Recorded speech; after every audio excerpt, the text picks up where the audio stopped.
দর্শক, বাণিজ্য উপদেষ্টা বলেছেন, যুক্তরাষ্ট্রে আরোপিত শুল্ক কমাতে বাণিজ্য মন্ত্রণালয়ের দেয়া চিঠির প্রেক্ষিতে ইতিবাচক সিদ্ধান্ত আসতে পারে। সচিবালয়ে ক্রয় সংক্রান্ত উপদেষ্টা কমিটির বৈঠকে এই কথা বলেছেন তিনি। সেখানে আছেন আমাদের সিনিয়র রিপোর্টার মুহিবুল্লাহ মুহিব। সরাসরি কথা বলছে তার সঙ্গে।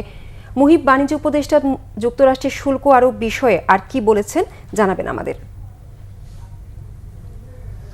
রেখা, আমি মূলত এই মুহূর্তে রয়েছি সচিবালয়ের যে মন্ত্রী পরিষদ বিভাগ সেখানে, এবং সেই সম্মেলন কক্ষের সামনে, যেখানে কিছুক্ষণ আগে অনুষ্ঠিত হয়েছে জাতীয় ক্রয় কমিটির বিশেষ করে উপদেষ্টাদের যে বৈঠক, সেই বৈঠকে মূলত আলোচনা হয়েছে যুক্তরাষ্ট্রের যে শুল্ক আরোপিত হয়েছে সেই শুল্ক নিয়ে মূলত পুরো বৈঠকেই আলোচনা হয়েছে। এবং যেহেতু বাংলাদেশের যে পোশাক রপ্তানির যে বিষয়টি, এবং এটি বাংলাদেশের যে ফরেন কারেন্সি আসার যে একটি বা ফরেন রেমিটেন্স আসার যে একটা গুরুত্বপূর্ণ খাত, সেই খাতের এবং সবচেয়ে বেশি পোশাক যুক্তরাষ্ট্রে যেহেতু রপ্তানি করা হয়, সেই কারণে এই আরোপিত শুল্ক, এই শুল্কের কারণে যে শুধুমাত্র বাংলাদেশ নয়, পুরো বৈশ্বিক অর্থনীতি যে টালমাটাল অবস্থায় পৌঁছতে পারে, সেটি নিয়ে মূলত এই ক্রয় সংক্রান্ত কমিটির বৈঠকে আলোচনা হয়েছে। এবং বৈঠক শেষে বাণিজ্য উপদেষ্টা যেটি জানিয়েছেন যে যুক্তরাষ্ট্রের সঙ্গে বাংলাদেশের যে বাণিজ্য ঘাটতি, সেই ঘাটতি কমিয়ে আনার জন্য আলোচনা হয়েছে। এবং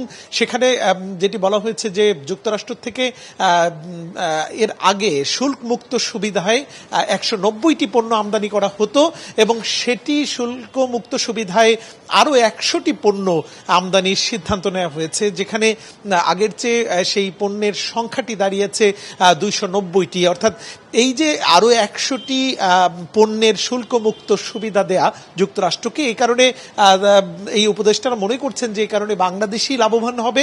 একই সঙ্গে বাংলাদেশের সঙ্গে যে যুক্তরাষ্ট্রের যে মানে ব্যবসায়িক যেই বিষয়গুলো রয়েছে, সেটির ঘাটতি অনেকাংশেই কমে আসবে। এবং তিনি স্পষ্ট করেই বলেছেন যে আরোপিত যেই শুল্ক 37% শুল্ক আরোপ করা হয়েছে ট্রাম্প প্রশাসনের পক্ষ থেকে, সেটির 3 মাসের জন্য অন্তত স্থগিত রাখার জন্য প্রধান উপদেষ্টা ডক্টর মোহাম্মদ ইউনুস তিনি চিঠি লিখেছেন ট্রাম্পের কাছে। একই সঙ্গে বাণিজ্য উপদেষ্টাও চিঠি লিখেছেন সেখানকার অর্থনৈতিক বা বাণিজ্যিক যেই সংগঠনটি রয়েছে যুক্তরাষ্ট্রে সেখানে, এবং তিনি মনে করছেন যে এই চিঠি লেখার প্রেক্ষিতে মূলত পজিটিভ কোনো সেখান থেকে তাদের যে রেসপন্স সেটি আসতে পারে, সেটি তিনি মনে করছেন। এবং এই কারণে দু দেশের মধ্যে পারস্পরিক সম্পর্ক আরও বেশি ঘনীভূত হবে, আরও বেশি উন্নয়ন ঘটবে।